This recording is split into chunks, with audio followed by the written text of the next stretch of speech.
aliens, extraterrestres, por exemplo. Vou dar um exemplo. A ciência afirma, por estatística, que existe um número tão gigantesco de planetas que deve possuir vida como a Terra, que existir formas de vida em outros planetas é praticamente certo.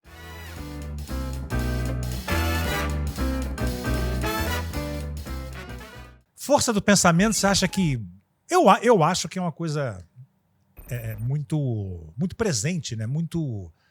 Como muda a gente, né? Como pro bem e pro mal, né? É forte, né? É forte, mas vou até colocar um ponto. É como eu falei, o pensamento ele tem uma força, mas o sentimento é muito maior.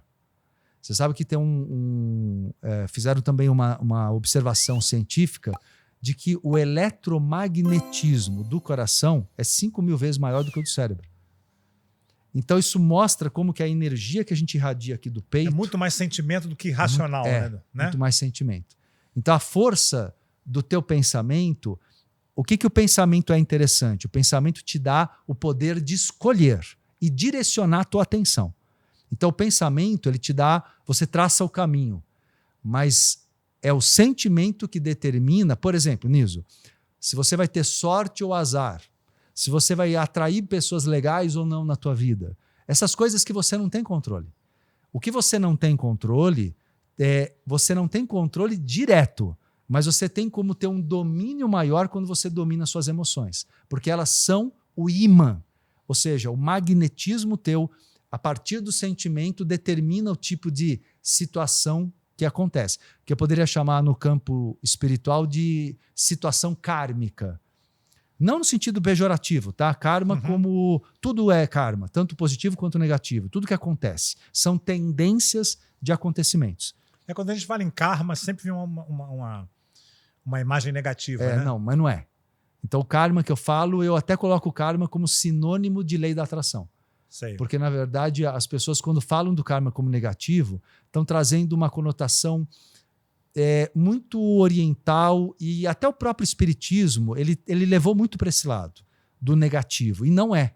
O karma é simplesmente a tendência de acontecimentos que você cria por todo um conjunto de vibrações que você emanou.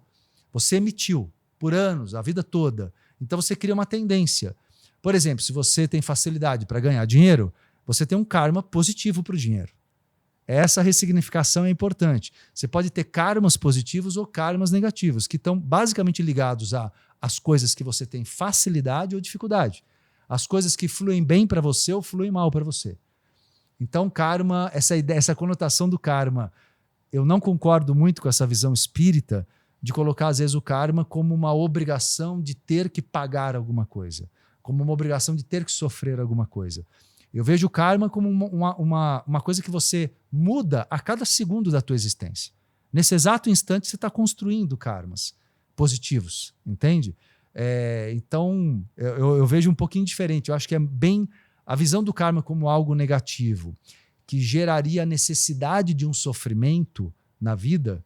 Sabe, quando justifica e fala, a pessoa tem que passar por isso, tem que passar por essa doença, tem que passar... Essa visão, eu acho que ela é muito religiosa. É meio que uma tradução do catolicismo, quando o catolicismo diz, olha, Deus quer assim, você carrega a cruz que Deus coloca. Eu não vejo assim, porque eu vejo Deus como tudo, todos. Eu não vejo Deus como um ser superior, muito menos colocando para você uma carga de dor. Eu acho que você atrai isso. E o que você atrai é o teu karma. Sim. Eu ia te perguntar, Deus, né? Por exemplo, a gente pensa em Deus, aí você imagina assim um velho de barba, né? De túnica branca, segurando um cajado e tal. E na sua cabeça, o que é Deus para você?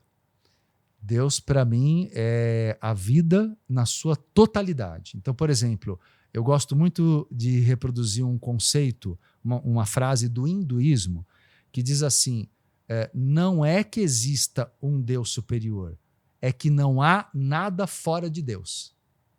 Então, se prestar atenção nessa frase, ela mostra o quê? Que tudo que existe no universo é Deus. Óbvio, porque Deus é o Big Bang. Deus é o princípio de tudo, e tudo que existe no universo é divino. Então você é Deus, eu sou a natureza, o cosmos. A minha visão é muito próxima do budismo e também do xamanismo nesse aspecto, porque ambos, tanto o budismo quanto o xamanismo, entendem Deus como a vida. E eu acho mais coerente, porque o que existe de fascinante para a gente dizer é Deus? A natureza. De fato, as religiões elas trouxeram deuses mitológicos que foram fabricados pela mente humana. O ser humano ele precisa, como você falou, precisa de um líder, né? Ele precisa de uma, né? Isso é uma coisa humana, né? Você sabe que o Freud, né, o psicólogo, psicanalista, Sim. ele fez um estudo fantástico mostrando como que a humanidade criou Deus como um reflexo de uma figura paterna severa. Então, na verdade, é um complexo paterno, ele explica. É muito interessante, porque a gente começa a entender esse Deus das religiões, né? Você pega lá, por exemplo, o Velho Testamento. Deus abençoa quando os filhos obedecem, mas quando os filhos desobedecem, ele pune. Aí vai fogo, vai água, vai dilúvio, até mata um monte de gente. Não tem lógica, né? Eu lembro de uma matéria que eu vi na Super Interessante há uns anos atrás, e a matéria fez um estudo da personalidade do Deus do Velho Testamento. Psicólogos, psicanalistas fizeram esse estudo e concluíram que aquele perfil é psicopata. Você entendeu o que é? Faz sentido. Faz sentido, porque né? O cara que ele abençoa quando há obediência, mas ele mata... Não, e a obediência dentro daquilo que ele prega, né? Exato. Porque o que é, na verdade, o certo e o errado? Exato. Não é verdade? Exato. E aí... É muito relativo, né? Exato, né? E eu acho que o grande aspecto que é importante na evolução é o livre-arbítrio. Você é Deus, só que eu, qualquer pessoa, a gente está manifestando o divino. O que acontece na evolução é que a gente está vivendo uma fase do ego, que o ego, digamos que ele é um filtro. A gente está expandindo a consciência de Deus em nós, mas ainda estamos numa fase de muitas ilusões. Por isso que a gente sofre, por isso que a gente adoece, por isso que a gente não vive ainda a plenitude de Deus, que somos, em essência, mas que na prática do cotidiano das nossas vidas, no atual estágio da evolução humana, se confunde. Porque o ser humano ainda não conhece toda a sua espiritualidade, todo o seu poder, né? Posso até dizer que basicamente minha missão, né, que eu levo meu trabalho com muito sentido de missão, é ajudar as pessoas a perceberem a infinitude de liberdade, de poder, de potencial que tem. Quando a maioria das pessoas vive debaixo de um cabresto de condicionamentos religiosos ou materialistas, científicos, e não para olhar de modo maior, principalmente olhar para dentro, né? Eu acho que Deus é uma energia, cara. Eu acho que tem muita gente que fala assim, o universo. Talvez seja isso, né? Gente que não acredita em Deus fala o universo está nos mostrando isso, né? Eu acho que é uma energia que criou isso tudo, que criou a mim, a você, essa madeira aqui, o mineral que faz isso, as nuvens, a água, os bichos. Agora tem muita gente também que fala que tudo é ciência, né? Que tudo isso não tem nada disso, que tudo tem átomo, que tudo... Acho que também os dois vão, né? Mas é aquilo que a gente estava conversando, Anísio. Acho que o caminho lá na frente tá aproximando. Por exemplo, na própria ciência, existem dois tipos de física, né? Existe a física clássica, que é newtoniana, cartesiana, newtoniana, e existe a física quântica. E a própria ciência não sabe como conciliar essas duas coisas. Porque isso que eu dei de exemplo, da influência da observação na energia, tal, isso a física clássica nunca viu. Então a física dos planetas, dos astros, dos grandes corpos, não bate com a física quântica. Aí os cientistas querem criar o que eles chamam de a teoria de tudo, que liga as duas físicas. Então nem a ciência sabe tudo, é óbvio. E a própria ciência conflitua. Porque o que as pessoas têm que entender, eu acho, é que a ciência parte de algum pesquisador, para qualquer teoria, tem que ter primeiro uma intuição para poder falar, eu vou pesquisar isso aqui, vou ver se dá certo. E possivelmente a pesquisa dele vá por vários caminhos errados até dar certo. Então, na verdade... Ou não dá, né? Oi? Ou não chega em lugar nenhum, Ou não chega em lugar nenhum, exato. Né? Exato.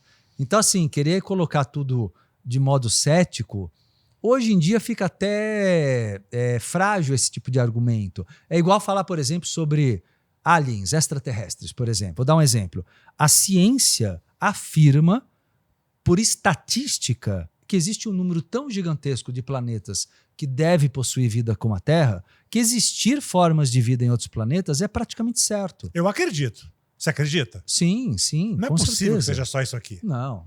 Mas porque o universo, cara, como você falou, acho que a maioria dos planetas a gente não sabe que existe, Cara, né? nossa, é gigantesco. É uma coisa infinita, né? É infinita, é inimaginável, né? É. Então, assim, é arrogante falar que... E a religião plantou muito essa ideia, né? Que Deus criou esse planeta e só a humanidade. E é um egocentrismo. Não pode ser. Não existe isso. É muita pretensão achar Muita. que Sim. é só isso aqui. Agora, independentemente da parte espiritual, porque a gente tem, no campo espiritual, a gente vê seres que são de outras linhagens de fora da Terra. Mas mesmo não entrando nesse campo espiritual, falando cientificamente, a ciência não nega. O que a ciência tem dificuldade de entender, Niso, é como, vamos supor que exista uma vida inteligente em outro planeta. Eles têm dificuldade de entender como que eles chegam aqui pela distância. O que eles não entendem, eles falam, olha, não dá. A ciência não vê ainda como. Começa já a entender a mudança de dimensão. A física quântica mostra a existência de várias dimensões. Está quebrando um monte de paradigma cartesiano, sabe? Aqueles paradigmas materialistas, céticos da física clássica estão caindo por terra com a física quântica. E aí que eu falo, a espiritualidade vem tendo na física quântica um suporte de argumentação muito interessante.